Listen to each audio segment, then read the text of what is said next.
That's the power of you. Keep being you, no matter what you face. Hello, and welcome back to my channel. It's your girl Sallyson. So today I'm taking this video from Ghana. Yes, I'm back to the homeland, the land of the Black Stars. And this week I'm going to talk about how to motivate your team. So for those of you that have been following my leadership series that I started 2 weeks ago, I started with the key characteristics of a true leader, a transformational leader. And then last week I spoke about certain attributes that a transformational leader must exhibit in order for him to be categorized as a transformational leader.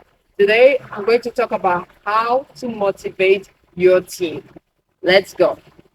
So, I'm going to give you 3 key points on how you can keep your team motivated.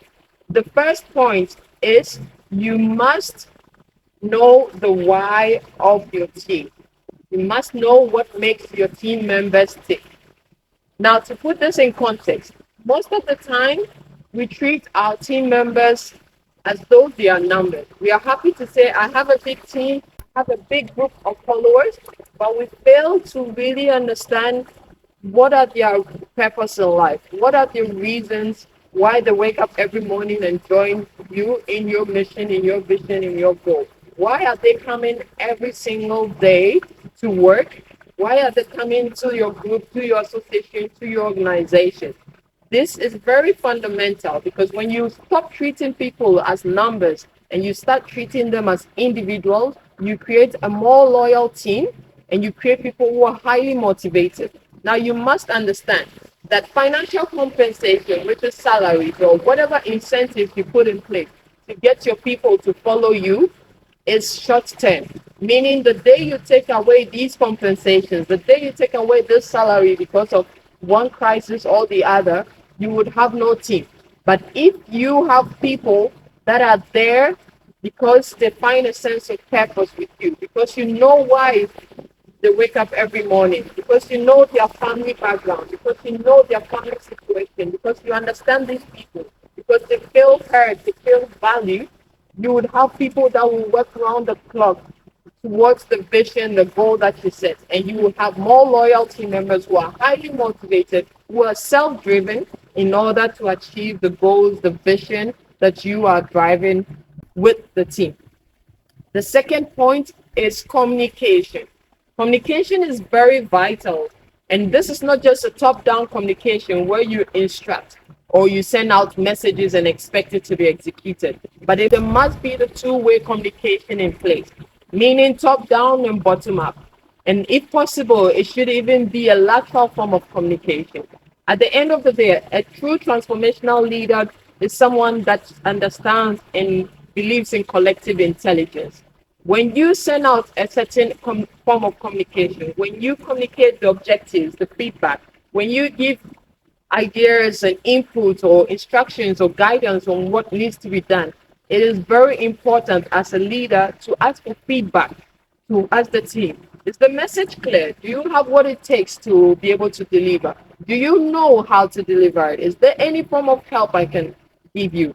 You must make sure that there's this bilateral form of communication when you are giving out the information, but you make sure that the receptors of this information understand and know exactly what to be done. This is because when there is miscommunication or when communication is not clear, it creates a lot of frustration in the team. Either the team feel unheard, either the team feels that information, inputs, and stuff are being imposed on them, either the team feel undervalued and creates a lot of frustration. But if you want a highly motivated team, bilateral communication is very vital because they feel valued, because they understand that their input counts, because they know that you are concerned about how they feel and about the information, and you seek to take input from them before the final decision is made. And the last but not the least is if you want your team to be motivated, you need to do it together with them. You need to be in the front line, making sure that whatever actions, whatever objectives, whatever goals that you set, you are working together to achieve it. So you're not just standing there giving instructions, just delegating, folding your arms, sitting back and watching things to be done. but you are at the front line, fighting with a team, working together with a team, leading by example. This is one thing that keeps the team highly motivated. When they see that the leader is waking up early to get the job done, when they see that the leader is sleeping late to get the job done, when they see that the leader is fighting on their behalf, is doing whatever it takes to get things done, they would also do the same. But when you are a transformational leader and you just instruct, you just communicate, you just give delegate, and you do not stand in the front line to get things done with them, at some point, people will just make that comment, I'm not going to kill myself for this job. I'm not going to kill myself for this organization. I'm not going to kill myself for this association.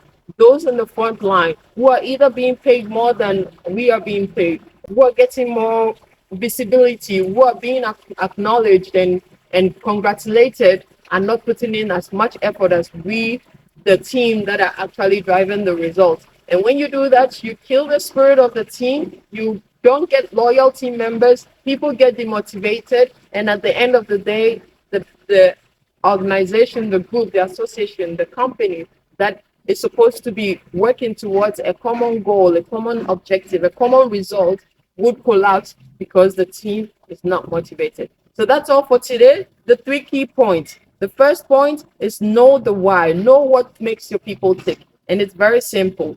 Just have one-to-one conversation with your team. Understand what drives them. What are their needs? What are their passion? What are their goals? Try to make sure that you understand what gets them up every single day to join you on your vision. When you do that, you value the people not as numbers in your team, but as actual key people, because they know that their leader thinks about them. They know their leader is concerned about their well-being.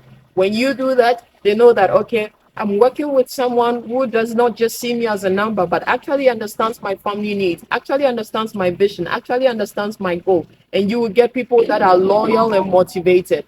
Now, the second point is communication, making sure that there is bilateral communication. Bilateral communication, meaning that you're not just giving out the output, but you're taking feedback from your receptors to make sure they understand what the goals are, what the objectives are, what the expectation is, and they are giving feedback of what their needs are, what their doubts are, what their fears is, so that you can work together with them to achieve the goals. And the last but not the least, lead by example, be in the front line, making sure that everything that you communicate, every target you set, you are there with them, digging the pit together with them, getting your hands dirty with them, and not just being the one trying to act as the architect and just standing at the back just giving instructions, but actually working with the laborers, to shovel, to do all the dirty work that needs to be done.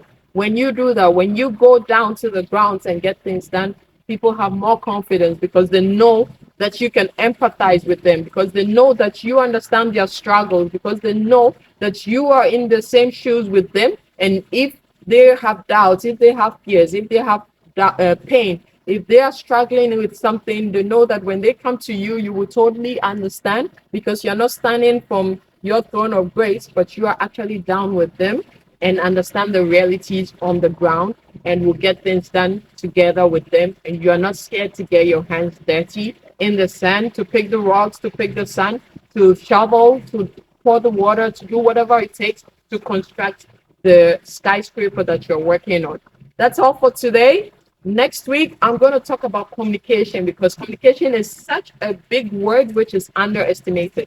But today I just spoke about bilateral communication, but there's a whole in-depth of communication that is very vital to leadership, to make sure that you are really driving the goals of the business, driving the goals of your organization, your association, your team, and your group. So I would go more into details on communication in my next video. That's all for today. Don't forget to like, share, follow, and subscribe. Please share this with more people around. Watch this video, encourage others to watch it. We need to create more transformational leaders. We need managers in companies to be transformational leaders, because that is what is going to drive more sustainability in our society, in our economy, and really help this continent to grow. I hope you got value for your time. And now, without much to say, I say Biddybam, your girl Sallyson. I'm out. No one promise you, that's the power of you. Keep being you. Believe, Lord, I miss. I remember how I used to sleep on the floor.